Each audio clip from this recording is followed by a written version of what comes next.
Good evening. My name is Nikola, and today I will be interviewing my local sports hero.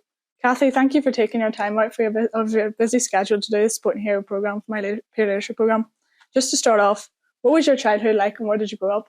I had a very happy childhood. I grew up in Ballyholland, just outside Newry. Mum and dad, big sporting family as well, very supportive of everything we did.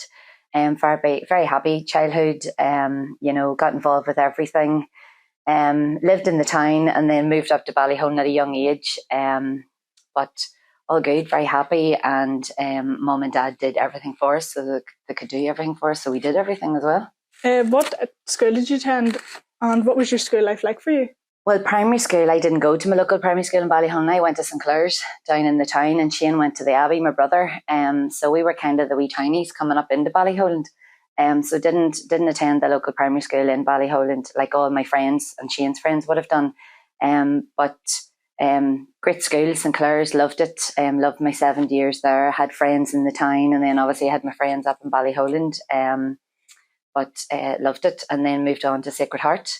Now teaching in Our Ladies, but we'll say nothing there. But yeah, Sacred Heart I absolutely loved. Don't remember sport really and truthfully in St Clair's, to be honest, but my real love of sport came in Sacred Heart when I had three fantastic PE teachers, Sister Julie, Miss McCaffrey and Mrs Friel, and still very good friends with the three of them to this day. And really fell in love with all my sports that I played in school. Started off with my netball and camogie, and then moved on to hockey as well. And thoroughly enjoyed school too. I'm not saying I studied very hard or did a lot of work, but anyway, got to where I needed to be. But loved my time in Sacred Heart. And from all the sports you did, why did you play them? Was there a reason behind it? Well, to be honest, I came in and I started off with the camogie. Big camogie head, as you know. Loved my camogie, played for Ballyholland, played for Sacred Heart, and then went on and played for Down, and then eventually played for Ulster as well. So, had a great career with camogie. Probably could have done more with it, but played for a long time. Started off when I was about 13, 14, and I played up for the county till I was about 32, which is only a short time ago. But played a lot of sport and loved it, and then came into netball with the Sacred Heart with Miss McCaffrey, and from that went and did some youth club sport or netball in St Mary's Hall, and then I was introduced to Newry Ladies and played for them, and that's who I still play for to this day. And then Sister Julie happened to do a little bit of hockey and PE one day, and I absolutely loved it. Probably the transferable skills from camogie to hockey, and ended up having to play for Newry Hockey Club, and played for them for I'd say about 8, maybe 9 seasons. So played a lot of the sport, played county at the same time. So there was a lot going on, but balanced everything out like you should do. What have you done to become the camogie coach? Because it's very popular in your sport right now. Yeah, camogie coaching, to be honest, I'm laughing now. I'm looking at, I feel myself, I'm more of a netball coach these days than a camogie coach, but did all my qualifications coming up, started coaching at a very young age of maybe about 14, taking the juvenile teams in the club, and then just moved up, took under 12s, under 14s into the more competitive with my local club, Ballyholland, coached the under 16s and the minors, and then moved up into the seniors. And then the under 16s and minors is a key age because of the dropout, and you want to keep them engaged and making sure that they're stepping on to the senior teams.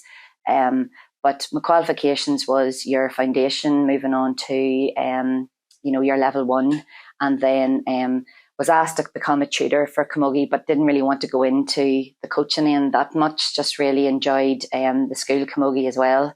Have been successful with the school camogie, a few Ulster titles back in St Columban's, and then with 2 here in Our Ladies as well. So it's all about experience more than qualifications. The more experience you have, hopefully the more awards come. And how did you handle your job and coaching at the same time as well as being a mum at home? Busy life, and I'm good. I'm very lucky that I have two boys that are sporty as well, so they're following in me and their dad's footsteps, with playing lots of sports. But it's busy, and when you're playing and you're coaching and you're teaching, and then you're having to run with your 2 sons as well, it is busy. But again, that's a challenge that you have, and that's what you have to balance: life, work, and get on with everything so that you're providing the best opportunity for me, the kids in school, and my own kids. Why did you want to become a PE teacher and camogie coach? I knew I wanted to be a PE teacher since I was the first year in Sacred Heart. I knew straight away, and I always said, this is what I'm going to be. I'm going to be a PE teacher. The 3 PE teachers had a massive influence on me in Sacred Heart. Had a very close relationship with them and still do, as I said, to this day. But really inspirational 3 ladies, in their 3 different sports.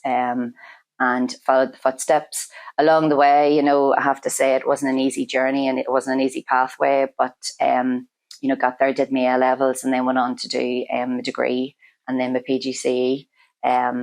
But yeah, exactly. From I was 13 years of age, said I was going to be a PE teacher, and that's what I am now. And in your whole career, what was your biggest weakness? I think I was growing up a wee bit of tough love, so I think a weakness that I would have would be not having enough empathy, especially for players, for the kids in school or whatever. Sometimes I think the tough love is the best way, but nowadays that's not the way kids operate, and players operate. They do want a wee bit of empathy, they do want a wee bit of support and love and that. And I think my maternal instincts does that, but at the same time, not giving enough empathy probably is a weakness of mine that I just say get up and get on with it, Yeah. And on your other side, what was your key strength of playing in any of the sports? Probably my strength is my biggest strength would be my passion. I'm very passionate about my sports, especially my camogie and my netball as well. And the commitment and the dedication. It does take a lot of commitment and dedication to play for, your school, your club, your county and Ulster as well. So there was none of these days off or I can't go. And, we had a local shop in Ballyholland. So that was my work, my part-time job. And when I needed to go, my mum and dad obviously afforded me the chance to go and lift and laid me everywhere as well. So, the passion for sport and for kids to take part in sport for as long as they can. And like when they leave school, be part of clubs as well is something that I'm really passionate about and push all the time. And tell me about a time you had to overcome a challenge and how did you overcome it?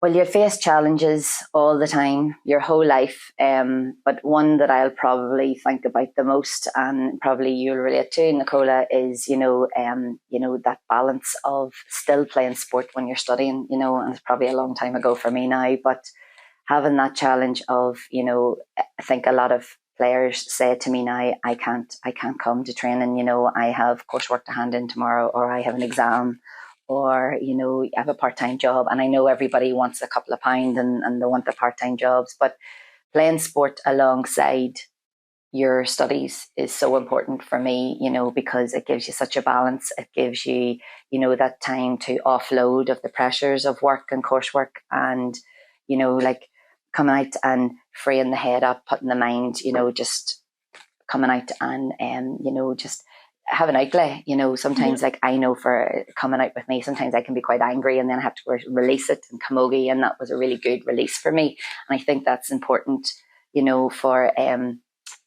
for players and kids still in school, that you still have that balance, and please play your sport whilst you're studying because it benefits you so much. Yeah. If you were to go back in time, would you do anything differently when you were younger?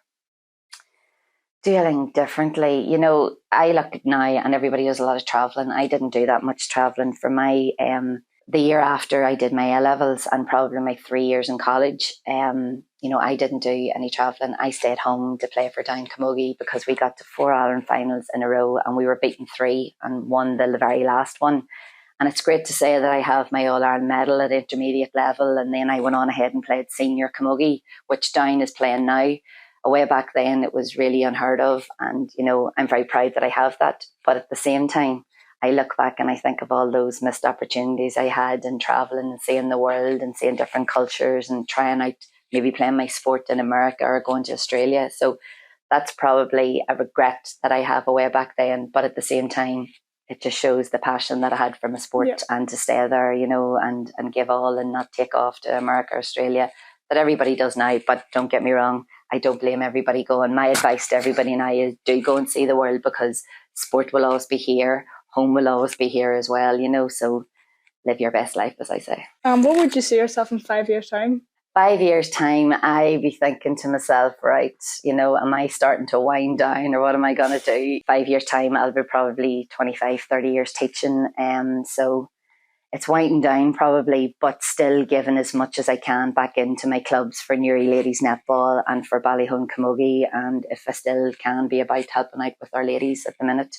But giving as much back, because when you slow down, you like to give back and probably get involved with committees and still do a wee bit of coaching. What is the most rewarding part about being a coach and a PE teacher? The most rewarding part, and sometimes you have to say it's very hard to have rewarding moments, but obviously when players do well and the girls do well in school and the boys, because the college ones come over to me too, when they do well and they get results that they want, that's really rewarding. And when we're winning, it's really rewarding. But when players come back to me and say to me, Miss, I made my county squad, or I went and tried a new sport or whatever, and I'm now playing for a club, all of those wee things are really rewarding for me. And that the boys and girls are coming back saying, I meet St. Columban's boys out and they're maybe 25, 30 years of age now, and they're come back and they're saying, do you remember that time you did this and that, or ski trips or whatever, and it's very rewarding when they're coming back and they're telling me, you did this well for me and I'm so grateful for you. I think that's the most rewarding thing when it comes to being a teacher and a coach, that they're saying, like, I remember winning that title with you, that was great. Or do you remember that time that, we lost by a point? They all remember those memories and they're living with them forever. So that's probably the most rewarding parts of being a coach and a teacher. And for the final question, would you have any advice for any younger people that want to become a PE teacher? Teaching's a tough job, don't get me wrong. It's changed a lot over the 20, 25 years that I've been teaching. It's a hard profession to be in, but it's a beautiful profession, especially if you're a girl and a mum, that you think of all these holidays. It's amazing, but it's tough while going. Yourself, Nikola, at the minute in school, we're all psychos and we're looking coursework and we're trying to meet deadlines and get courses covered. It's not an easy job. And at the end of the day, after all the hard times and that, it is very rewarding job. I get a lot of satisfaction out of it.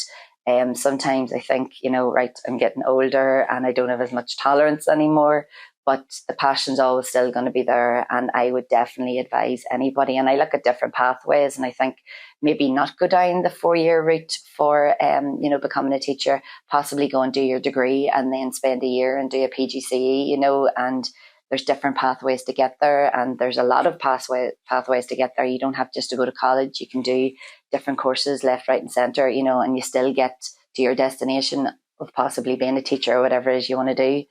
But definitely if you have a passion for looking after kids and coaching and that, teaching's definitely a profession you go into, and I still thoroughly enjoy it, even though sometimes I think, is it time to get out?